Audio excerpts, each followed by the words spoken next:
Hey, I'm Hollis, and welcome to the Friendly Fangirl podcast, where I nerd out on the films, shows, and video games that I encounter every week. Be sure to follow this podcast, and please follow my Twitter and blog at Hollis Films to follow my journey experiencing the entertainment industry's greatest stories. Beware of spoilers, you have been warned. Top 5 games of the year! LOL. Okay, full transparency. I kind of cut back on this segment because I was more hyped about the show segment, but here we are, top 3 games of 2023. Some honorable mentions: Speed Run, Baldur's Gate, not a game I've played, but I have watched streams. It seems like a lot of fun. It utilizes the D&D system well, which I think the series is known for, and I definitely want to play it someday. Final Fantasy 16, there aren't many Final Fantasies that I dislike, so 16 was solid for me. It was fine. Jedi Survivor, once again, it's like its predecessor. It is the best Star Wars video game out there. It tells a great story, combat is fun, and it honors the Star Wars universe wonderfully. Also, Spider-Man. I literally know nothing about this game. However, love the last one and look forward to experiencing it soon. Okay, to my real top 3. Starting with the Uncharted series. I replayed the original trilogy. You may have seen it featured here on this podcast, and I've also watched someone play 4, and man, that series is something else. It still Uncharted walked so Last of Us could run and smash Joel's face with a golf club. But never forget the incomparable Nathan Drake. Going through the series, I was reminded of the charm, the action, the fun, the music, the voice acting, and the ever-evolving gameplay. I also remember the retro replay Let's Play fondly, with Nolan North talking about his experiences along with all his other voice actor friends. It truly has aged well, even with all its flaws, and has stood the test of time. Tears of the Kingdom needs no introduction. They copy-pasted Breath of the Wild, and then made it 3 times bigger. They got rid of some features that I liked in Breath of the Wild, but then they added some other gameplay mechanics that made up for it. Shrines. There are a few shrines out there that are that you gotta go through a journey to find, and I don't just mean like you gotta find them under a mountain or something. Like, there's one that I can recall where you have to do like a snowboard challenge from a sky island. It starts at a sky island, and you gotta snowboard all the way down the mountain, and the shrine will reveal itself. I'm talking about those kinds of journeys. Like, that is Legend of Zelda right there. Exploring the land, the depths, and the sky islands all have their own feel to it, and this expansion of this Hyrule is phenomenal. I've only scratched the surface of this game, less than half, and I can't believe what this game has turned out to be, even with as little as I have seen. Nintendo knows how to make a game, and they really know how to do Zelda right. And shout out to Matt Mercer, voice actor for Thirst Trap Daddy Ganon. I'm glad it was you, buddy. Alright, and number 1, Hogwarts Legacy. When I play the game, I don't see the stupid Wizarding World controversies. I see the developers who poured their soul into the game. I see the people that made this one of the best gaming experiences the Wizarding World has ever seen. Sure, it's not perfect. I mean, I have my own list of complaints. I have my own ideas as to how the game could have been better. But it's good enough for me. Hogwarts itself is so well designed, which is what I wanted since the beginning, and they perfected it. It's so magical. I can run around Hogwarts all day. It's so amazing. The gameplay mechanics are so fun. Bro, I'm 200 hours in. Hogwarts Legacy defines my gaming experience for 2023 for sure, and my Hufflepuff heart is happy. This was originally supposed to be a top 5. But going through the list, I had to double it. Halloween might own it in the movie front, but so many of my favorite childhood shows have some of the greatest Christmas specials I've ever seen in my life, and I have to remind you of all of them. Get your nostalgia hats on, because here is my top 10 Christmas specials. The Powerpuff Girls. 'Twas the Flight Before Christmas. Let's start with one of the most iconic cartoon shows of my generation. Rather than go for a special spin on a regular episode, Powerpuff Girls gave a whole hour-long mini-movie special. The movie saw Princess Morbucks switch the naughty nice list equilibrium via a heist to the North Pole to ensure that she receives presents from Santa, while the rest of the world gets nothing but coal. In Powerpuff Girls fashion, our favorite trio sets off on a mission to set things right on Christmas night. It was exactly what you would expect would happen during a Powerpuff Christmas special, and it was great. The Proud Family. 7 Days of Kwanzaa. This one really got me thinking. I absolutely love this episode. It made me so uncomfortable seeing how some of the characters were rude to the homeless family, so I was so glad the Proud Family became closer to them through the Kwanzaa celebrations of the episode in the most wholesome way. And that weird twist at the end? Well, like, what the heck? Where did that even come from, and what was its purpose?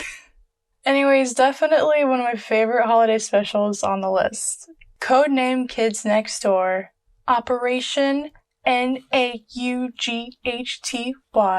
The 5th episode of Season 5 saw another tale of the main villains trying to be the only ones who received presents while the rest of the world got coal. I don't know what I expected from this episode, but a full-on X-Men referencing arc was not it. I'm talking like Wolverine, but with candy canes instead of blades. Definitely the best approach to a Codename Kid Next Door Christmas special. Again, exactly what you would expect from a Christmas special of this kind of show. Billy and Mandy Save Christmas. It's the grim adventures of Billy and Mandy. Of course, Santa gets turned into a vampire. Filled with usual humor and horror influence from the regular series mixed with a Christmas vampire adventure, this is yet another satisfactory Christmas special of one of the greatest cartoon shows of the 2000s. Foster's Home for Imaginary Friends. A Lost Clause.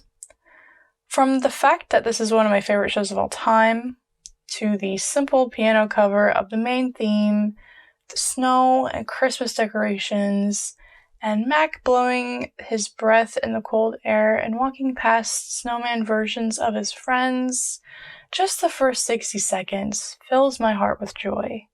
Complete with a quick Christmas Carol spoof, this was a very charming episode of Foster's and another great tale of believing in Christmas magic. Regular show, The Christmas Special.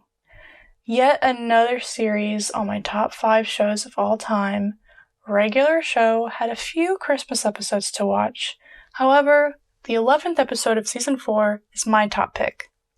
This was yet another regular show action-adventure that included moments like Santa getting shot, Pops wrestling a talking polar bear, a climax battle supported by the Trans-Siberian Orchestra's Carol of the Bells. Again, this is what you'd expect from a Christmas special on regular show. I mean, give it to the writers of these shows. They really knew how to do Christmas specials here, okay? Even Stevens. Heck of a Hanukkah. Yeah, so as the title suggests, this was one heck of a Hanukkah special. Did not expect it to be an alternate dimension story, but it was. And that is why I had to mention it today. I really enjoyed it. It carried the same humor from the rest of the show while also presenting a wholesome story perfect for the holidays. And also, did I mention it's an alternate dimension story? Go check it out. It's really weird. That's So Raven. Escape Clause. My Girl dropping an Xmas special. Woohoo! This was a classic Raven shenanigan with a holiday twist. As usual, Raven acts on one of her visions and it all goes wrong. I always enjoy watching this show no matter the season. Disney Channel has never seen a more perfect cast, and being honest, those last 5 minutes of this Christmas special specifically legitimately got me emotional. Family traditions are what make the holidays magical, and that ended up being the moral of the story in the end. Phineas and Ferb Christmas Vacation. Mom! Phineas and Ferb are making a Christmas special! This was literally everything you'd want a Christmas special for Phineas and Ferb to be like. The intro, the festive Agent P theme, and an epic arrangement of catchy festive tunes along with the story made this for a wonderful special of one of the greatest shows to ever be on Disney Channel. Even Doofenshmirtz had a merry time until carolers barged in demanding desserts. There are a few other Christmas specials that came from this show, and I'd also recommend all of them. Alright, this one is not exactly PG as the rest of the selections here. Ending it with Family Guy, Road to the North Pole. This last one is from a little adult cartoon show that goes by the name of Family Guy. This episode is from season 9, and it's not just a Christmas special, but it's also a Brian and Stewie adventure, which are amongst my favorite episodes of this show anyway. So this is a Christmas special that I still quite enjoy to this day. Filled with festive musical numbers, the classic crude humor, and a dash of Christmas spirit and social reflection, this is my ideal version of a Family Guy Christmas adventure. I'm not ashamed to admit, I do watch some of the older seasons sometimes still. And I do occasionally watch this episode for Christmas. The Grinch Who Stole Christmas. This is a book adaptation done right. The set design, costume design, makeup, prosthetics, every teensy detail did not go amiss to ensure that this film looked like a Dr. Seuss story come to life. As I've gotten older, I've learned to appreciate how well done this movie actually is. Every intricate detail helped create this immersive lived-in world that somehow exists in a snowflake. All the cast, including the extras, also did a good job representing this weird species of people. The film also told the original Grinch story while also expanding lore, which we didn't need, but we got anyways. It worked, and it was great. Of course, this is a whole Christmas tale. The main theme of the story is that Christmas doesn't come from the store. The holidays are more about spending time with the people you care about, rather than any material items. A great lesson for kids and even for adults. And while this is a kids' family film, an argument can be made for a theme about racism and discrimination being directed towards the Grinch. Cindy Lou Who is here to teach us that those who are different should still be included as well. Now, several other cast members had the pleasure of delivering funny one-liners that made me chuckle. But at the end of the day, this is Jim Carrey's movie. He owns every scene he's in. A genius with improvisational and comedic skills. I can't imagine anyone else playing the role the way he did. This was a one-of-a-kind performance Carrey blessed us with, and he's the reason I come back to this film every year. 4 o'clock, wallow in self-pity. 4:30, stare into the abyss. 5 o'clock, solve world hunger. Tell no one. 5:30, jazzercise. 6:30, dinner with me. I can't cancel that again. 7 o'clock, wrestle with my self-loathing. I'm booked. Speaking of the Grinch, how about I give the Star Award to the man himself? Final superstar of the year, absolute legend, Jim Carrey. Congratulations, Canada. You've got claim on one of the most iconic comedic actors of all time. Jim Carrey was born and raised in Ontario and had a very normal childhood. At some point during high school, his family dealt with financial struggles, which apparently left him homeless for a time. He never finished high school and worked in a factory instead. As a kid, he seemed to have a self-proclaimed knack for impressions and had such a huge admiration for the comedic genre and its icons, such as Carol Burnett and Monty Python. This led to his attempt in stand-up comedy around local clubs. As Carrey's skills refined, his popularity in Toronto grew, As he continued to perform as a somewhat successful comedian in the area, he began pursuing bigger opportunities, such as Saturday Night Live, which he apparently auditioned for multiple times and was never able to become a cast member, but did eventually host the show a couple times in his later years.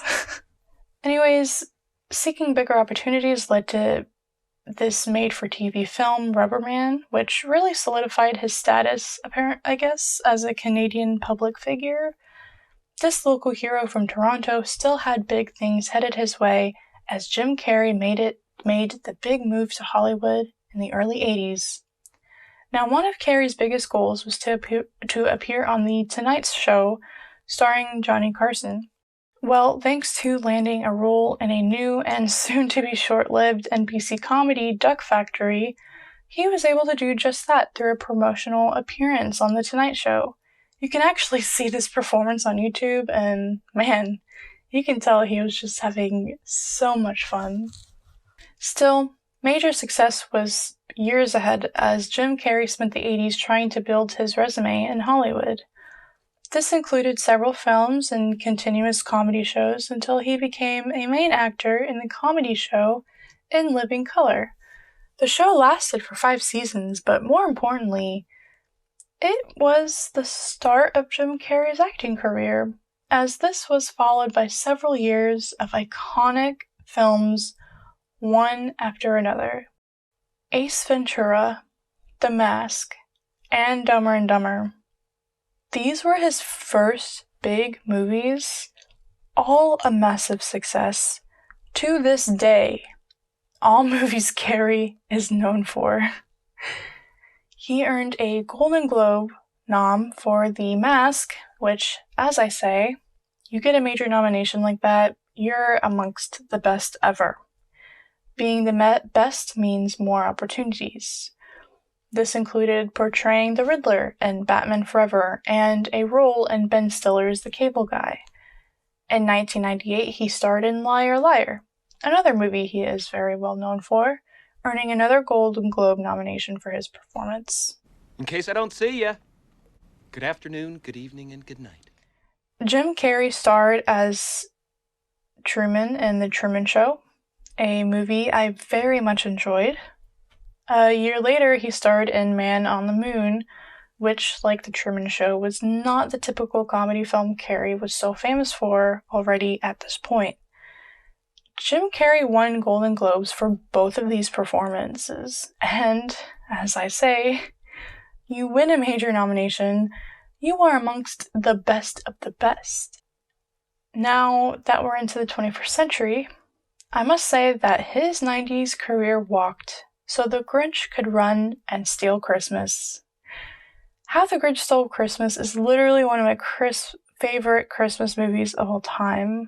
Honestly, even my favorite Jim Carrey movie at this point. Like, OMG, he is so good in this movie.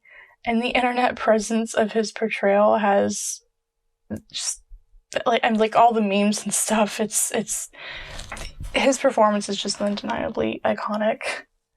Some other films in the 2000s included Me, Myself, and Irene, Yes Man, Number 23, and Bruce Almighty. He appeared as a guest star in The Office and 30 Rock. He played Horton in Horton Hears a Who, which I'm honestly only mentioning because I really wish Jim Carrey got into voice acting a bit more. Like in The Christmas Carol, wasn't that also mocap? I mean, come on! Like, Jim Carrey was made for voice acting. I really wish that was a path he dipped his toes into more. One of my other favorite movies as a 2000s kid was Series of Unfortunate Events. Jim Carrey as Count Olaf is so iconic to me that I have a gif of his dinosaur impression on my phone. It's also amongst my favorite movies of all time. Like, the styling of it is as close to Tim Burton as a non-Burton film could get. And I did enjoy the books as well as a kid. It's also my sense of humor, and Carrey, of course, carries the movie with his performance. Definitely a hit during my nostalgia fest, for sure. I also want to mention Jim Carrey's role in Eternal Sunshine of the Spotless Mind. Not a movie I've seen yet, but a movie I very much look forward to, as it's amongst Truman and Man on the Moon in terms of films where Jim Carrey surprised everyone. I'm excited to watch the movie for myself someday, and from what I hear, you should watch it too if you haven't already. Now, I'm actually going to end it here. I feel like I've covered the big stuff other than a pretty popular performance of Dr. Robotnik in the Sonic the Hedgehog films, which I think he just did for fun, honestly. His career has been pretty chill as of late, and I honestly think it's because he's done it. He's made it, and he has earned the right to chill. I feel like, and this is something you might never hear another celebrity say as long as time exists, I have enough. I've done enough. I am enough. Like, you can't even feel sad about that. Like, how many people struggle coming to terms with themselves? Like, Americans are always going for the next big thing. Enough is never enough. And I agree with Jim Carrey. He did enough. He is enough. And we should all strive for that. Not being some mega success story that's never ending, just being enough for ourselves, whatever that actually means. There's a lot of strength and humility that goes with that, and with such a stellar career and legacy, let the man chill with his grandkids and enjoy retirement. Don't miss him, he's not dead. Celebrate him and enjoy the amazing career he has behind him. Mr. Grinch, you have termites in your smile. You have all the tender sweetness of a seasick crocodile, Mr. Grinch. Given the choice between you, I'd take the seasick crocodile.